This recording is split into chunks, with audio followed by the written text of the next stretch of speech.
Hello, I'm Tom Wilkinson, and welcome to the Thinking in English podcast, a podcast for intermediate to advanced level English learners. Is Taiwan part of China? There is no simple answer to this question, but it is an argument that is having major international consequences. China claims that Taiwan has always been part of Chinese territory. But is this actually true? You can find the full episode transcript over on the Thinking in English blog for free. Sign up to my Patreon if you'd like to support the podcast and receive extra content. Go over to my Instagram page, Thinking in English Podcast as well, and leave a like, rating, review wherever you are listening right now. Here is today's vocabulary list. As always, the written list will be available in the description of the podcast and also on my blog, thinkinginenglish.blog. Repercussion. Repercussion. The effect that an action, event, or decision had on something, especially a bad effect, as in the decrease in tourism has had serious repercussions for the local economy. To inhabit. To inhabit. To live in a place, as in, those islands are inhabited only by birds. Indigenous. Indigenous. Used to refer to the people who originally lived in a place, rather than people who moved there from somewhere else. For example, the indigenous people of Australia were discriminated against by the white settlers. Expedition. Expedition. An organised journey for a particular purpose. For example, hundreds of people have died on expeditions in the Himalayas. Dynasty. Dynasty. A series of rulers or leaders who are all from the same family, or a period when a country is ruled by them, such as the Mughal dynasty ruled over India for centuries. Nationalist. Nationalist. Wanting your country to be politically independent. For instance, in Asia, communists and nationalists battled for control in a number of countries. To retake. To retake. To take something such as a place or position into your possession, often by force, after losing possession of it. For example, the military tried to retake power in 1999. To recognize. To recognize. To accept that something is legal, true, or important, as in, Taiwan is only recognized by 13 countries.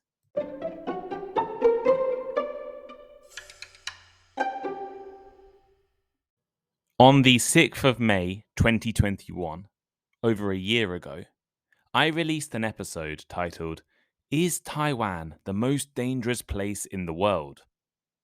The episode was a response to an article in The Economist magazine a few weeks earlier, which used those words to describe the island. They argued Taiwan was the most dangerous place on Earth. What did I say in the episode? Well, in my conclusion, I stated that, on the one hand, Taiwan would always be at risk of violence and aggression from China. But, on the other hand, Taiwan is a successful democracy which handled the pandemic better than most countries and has a very low crime rate. So, overall, I said it probably wasn't the most dangerous place in the world. That was over a year ago, and things might have changed a little in the past few weeks.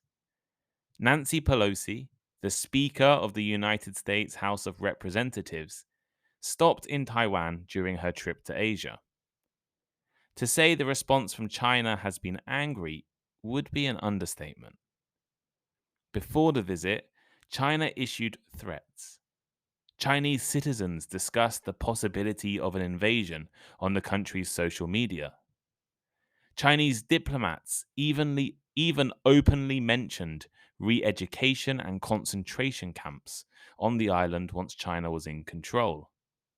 China warned Taiwan and the world that there would be repercussions if Pelosi made her visit. Well, Pelosi did not back down. China launched cyber attacks against Taiwanese companies and government departments. They flew drones over some islands off the coast of Taiwan. Military jets entered Taiwan's territory. China conducted its largest ever live fire military drills around the island, and missiles exploded in Taiwanese waters. At the same time, China cancelled imports of Taiwanese goods, including fruit, and threatened sanctions on Taiwanese companies. They also announced that they would stop cooperating with the USA on key issues, including the environment. But why? Why is Taiwan so controversial? My episode last year discussed Taiwan, but I didn't really touch on the history of the island and its relationship with China. So that is what I want to look at today. I want to look at the history of Taiwan. And hopefully, by the end of the episode, you should have a clearer understanding of what the conflict in Taiwan is all about. Taiwan is a modern, democratic, self-governing island located around 160 kilometers off the coast of China. But it hasn't always been a democratic and self-governing island. To understand the dispute between China and Taiwan, we need to look at the history of the island. And this is something most articles and news reports don't really do. Most journalists concentrate on Taiwan's history since 1949, but people have actually lived on the island for thousands of years. Before the 1600s, Taiwan was mainly inhabited by the indigenous Austronesian people. The island was, of course, self-governing, but there was no central government or leader. Each tribe or community controlled their own affairs. An interesting fact about Taiwan's indigenous population is that some of you listening will be able to trace your history back to Taiwan. Thousands of years ago, some of the Austronesian people of the island began migrating away. They spread across Asia and Oceania, and today, the descendants of Taiwan's indigenous people can be found from Madagascar to Indonesia to Hawaii and the Pacific Islands. While the island has been known to China for around 2,000 years, it would be wrong to say that China controlled Taiwan. In the year 239, a Chinese emperor sent 10,000 people to explore the island, and another similar expedition was sent in the year 605. During this expedition, the Chinese brought a few Taiwanese aboriginals back to the mainland. 600 years later, when China was ruled by the Mongols, the Penghu Islands, which are part of modern Taiwan, were taken over by China. In 1430, another Chinese explorer landed on Taiwan and began trading with the indigenous people. But were there actually any Chinese people living in Taiwan? Well, yes, there were. It's hard to know exact numbers, but there were a few settlements of ethnically Chinese fishermen and farmers. But they were outnumbered by the indigenous peoples, and their lives were far from secure. Taiwan's indigenous people resisted the Chinese settlers and regularly raided and killed the foreigners. There was no common government, laws, or rules for all of the people of Taiwan. And another interesting point that is often missed by the Chinese government is that while there were Chinese settlements on Taiwan before 1600, There were also Japanese settlements as well. Japanese pirates and fishermen also used the island, like their Chinese counterparts. In 1517, a Portuguese ship passed by the island and gave it the name Ilha Formosa, or the Beautiful Island. 100 years later, Dutch sailors landed on the Penghu Islands. China convinced the Dutch to leave by offering them some land on Taiwan. So remember that at this time, China controlled the Penghu Islands, but not Taiwan directly. The Spanish arrived in Taiwan in 1626 and took control of much of the north of the island, and they also forced the Japanese settlers to leave. In 1642, the Dutch and the Aboriginal people of Taiwan worked together to kick out the Spanish settlers. They also stopped a rebellion of Chinese settlers, and they took control of the entire island for the first time. Taiwan was now a Dutch colony, the first time it had ever really had a national leadership.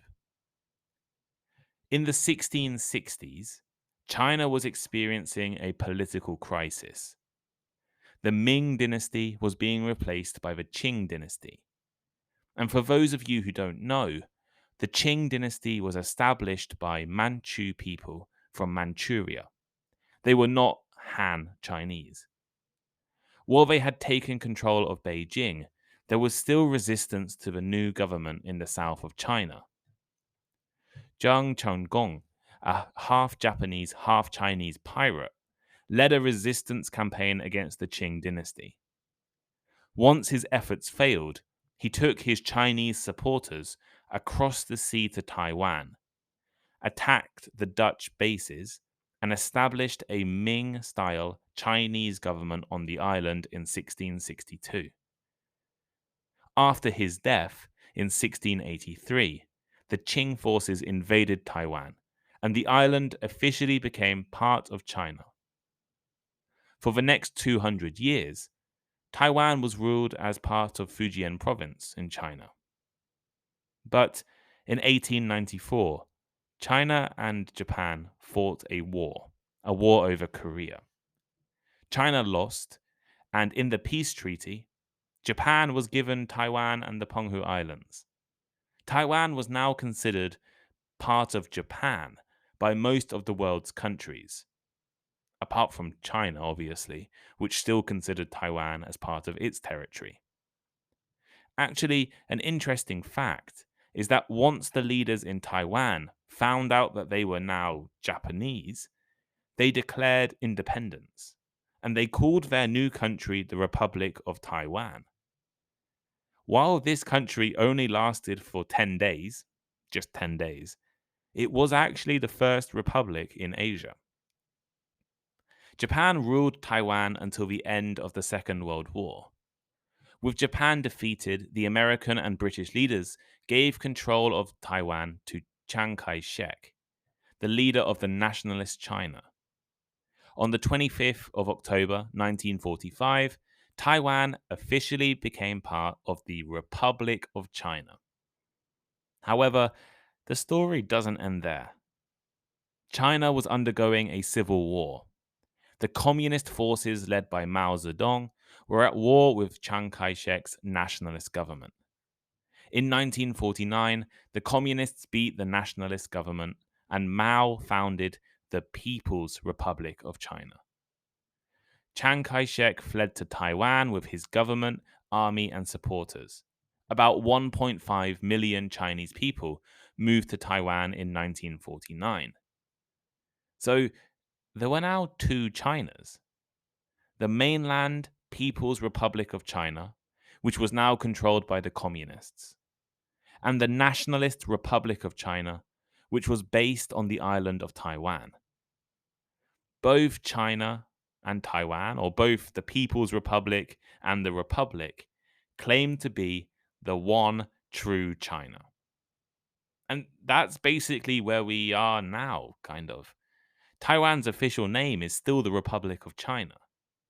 However, Taiwan has developed and changed politically in significant ways. They are now a democracy with a powerful economy. And in the 1990s, they stopped claiming that they should control all of China. So now you know the history of Taiwan. Is it part of China?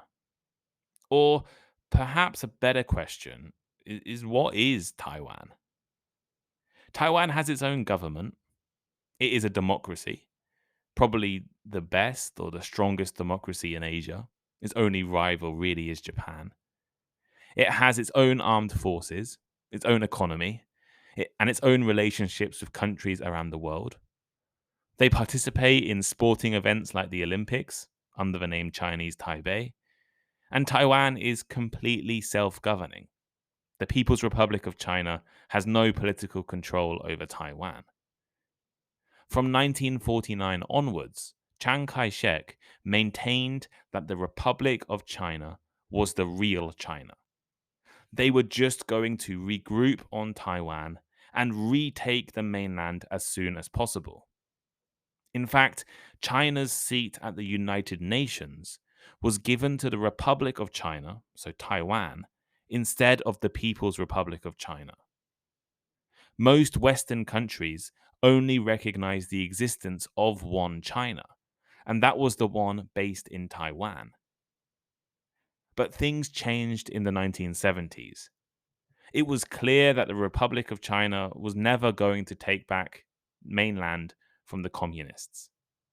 And China's massive population was basically unrepresented in the UN.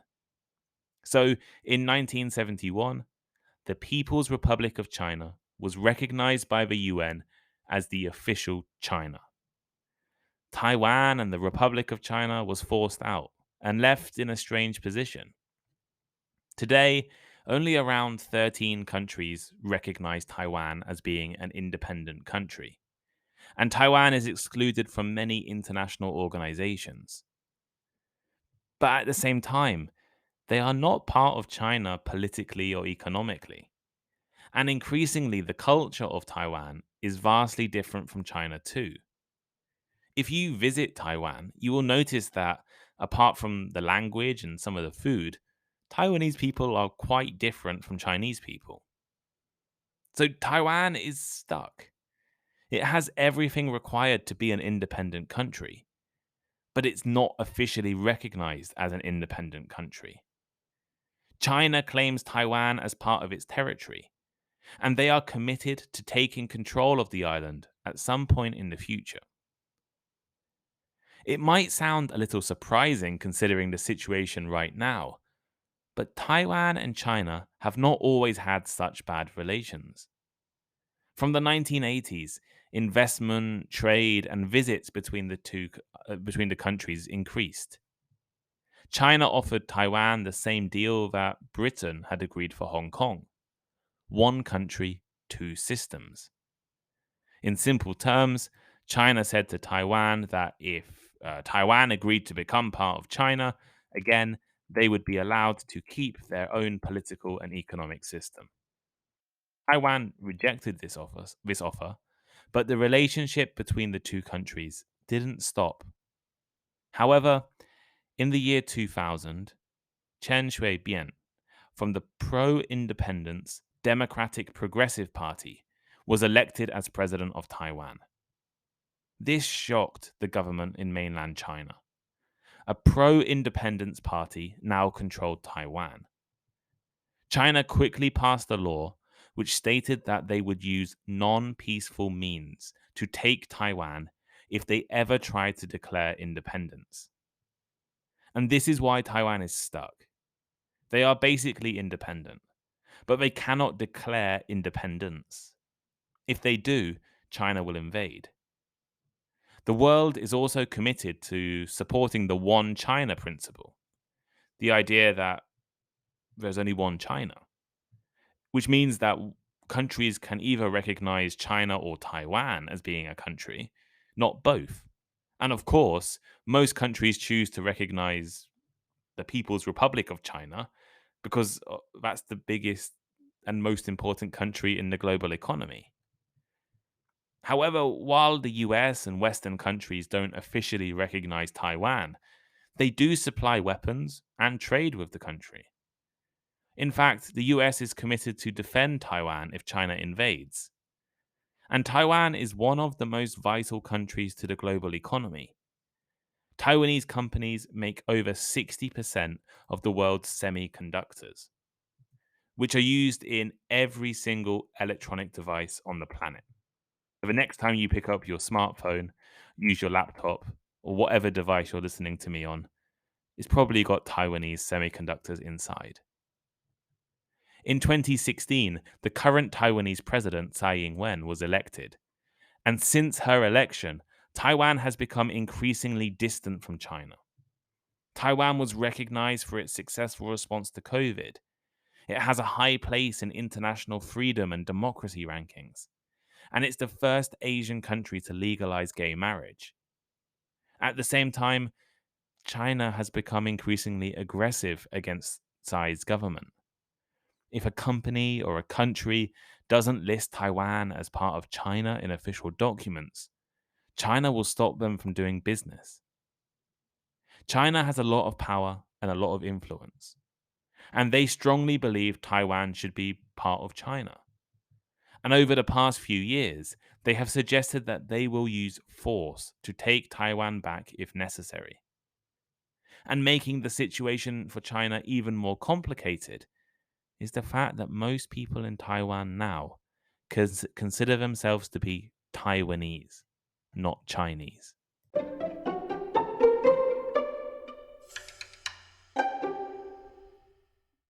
So here is today's final thought.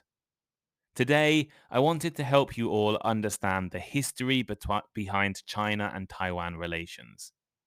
There are hundreds of articles out there talking about the current tensions. But to really understand why there is such a big dispute over the island, we need to look at the history. China considers Taiwan to be part of their territory. Yet, when we look at history, mainland China has only controlled the island for around 200 years, out of the thousands of years people have lived on Taiwan.